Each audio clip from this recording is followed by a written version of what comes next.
Kalau saya suruh 50.000 orang datang ke Gedung Sate, bagaimana Deddy Mulyadi? Pasti itu banyak sekali kekuatannya. Saya punya anak buah di Jawa Barat itu ada hampir 500.000. Anak buah saya hampir di Jawa Barat ada 500.000. Kalau saya suruh 50.000 orang datang ke Gedung Sate, bagaimana Deddy Mulyadi? Nggak bakal bisa dibubarin, nggak bisa. Kalau mereka nggak sepantas datang 50.000 orang, tidak merusak anarkis, polisi pun tidak bisa bubarin mereka. Tidak bisa. Dan itu dilindungi oleh undang-undang. Ya kan? Wajib dan wajar untuk mereka datang dulu.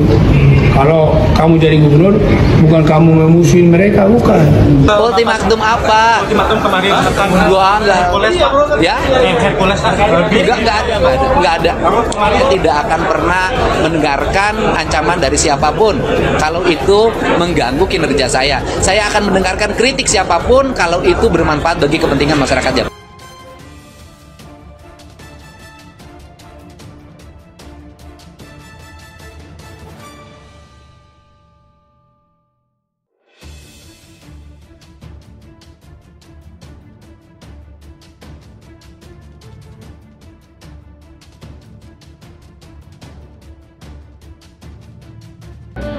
Jujur aja, brengsek-brengseknya para oknum ormas. Setiap kali ada usaha baru direnovasi, kayak baru mau buka, kayak selalu mereka bermunculan minta uang 100.000, 200.000, kadang paling rendah 50.000. Itu semua brengsek itu. Ormas, oknum ormas, orang-orangnya itu biadab mereka itu. Nggak ngerti usaha itu setengah mati cari duitnya, ngumpulin modal. Saya paling muak dan benci sama ormas-ormas model oknum seperti itu. Keterlaluan mereka itu. Aku bilang biadab. Bubarkan saja ormas itu. Sungguh, karena aku ngalami sendiri. Apalagi mau lebaran, tahun baru, datang petentang-petenteng, enak banget ngasih selebaran, kwitansi berisi tulisan 100.000, 50.000. Gak ada itu. Pokoknya bikin nek, bubarkan ormas. Ada lagi teman gua nih buka angkringan, tempatnya dipalakin 1,5 juta. Gila enggak? Udah bubarkan ormas.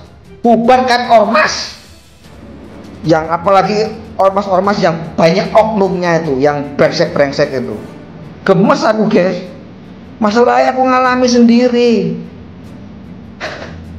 Aduh, apalagi siapa tuh yang sosok jagoan itu, mentang-mentang dilindungi oleh petinggi, sampai ya itu dah pokoknya gemes pokoknya. Assalamualaikum warahmatullahi wabarakatuh. Khususnya untuk warga Jawa Barat dan juga pembesar Jawa Barat ya, selaku gubernur Jawa Barat, tetap tenang. Masalah ada teror yang mengancam panjenengan KDN, tenang. Saya Sayyid Abdullah siap mencari orang itu sampai kedapatan, dan bila mana sudah ketemu oleh saya akan saya habisi. Orang yang sudah mengancam Deddy Mulyadi berarti orang itu lawannya saya siap menghabisinya. Ini nggak main-main ya, ini bukan saya bagaimana, enggak, bukan karena apa-apa, enggak, tidak ada niat yang buruk di hati saya, tidak ada. Niat saya baik, memperjuangkan rakyat Jawa Barat. Saya mendukung Deddy Mulyadi dengan lahir batin saya. Saya pengen berat Deddy Mulyadi, saya orang Banyuwangi, Oseng, Songgon, Balak Cemoro, asli orang Oseng. Jangan menyalahi Deddy Mulyadi, ingat, Anda lawan saya. Ini wajah asli mata malaikat. Ini yang sering disebut Raja Santet. Jadi citra seorang Hercules yang dihormati oleh beberapa orang prajurit TNI lewat video yang beredar, dan kemudian Pak Prabowo juga sempat menjadi Dewan Pembina Gribjaya. Itulah mungkin yang membuat mereka menjadi semena-mena gitu ya, menjadi seperti merasa punya kuasa di negeri ini dan bisa melakukan tindakan-tindakan di luar batas. Makanya mereka berani-berani itu ya. Karena kedatangan Hercules kepada Jokowi itu kayak penting sekali gitu kan. Padahal siapa ngapa ya, mungkin di Pilpres mungkin dia punya pengaruh gitu ya untuk mengubah apa namanya perolehan suara atau dukungan dan sebagainya mungkin gitu, tapi ya tetap saja kelompok preman gitu, ngapain dikasih panggung. Jadi ya semoga ini menyelesaikan secara keseluruhan dan tidak perlu ada lagi lah wajah-wajah Hercules di media kita setelah ini gitu. Karena apa yang mau kita sampaikan kepada masyarakat, apa yang mau kita tawarkan, apa yang mau kita berikan pelajaran gitu ya.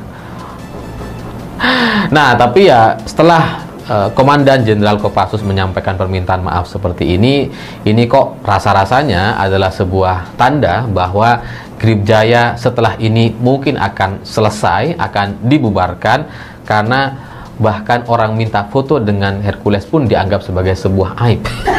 Karena ketika Komandan Jenderal Kopassus meminta maaf atas tindakan tersebut, itu memang menunjukkan bahwa Hercules itu tidak layak untuk dimintai foto-foto oleh prajurit TNI gitu. Karena ya dia siapa?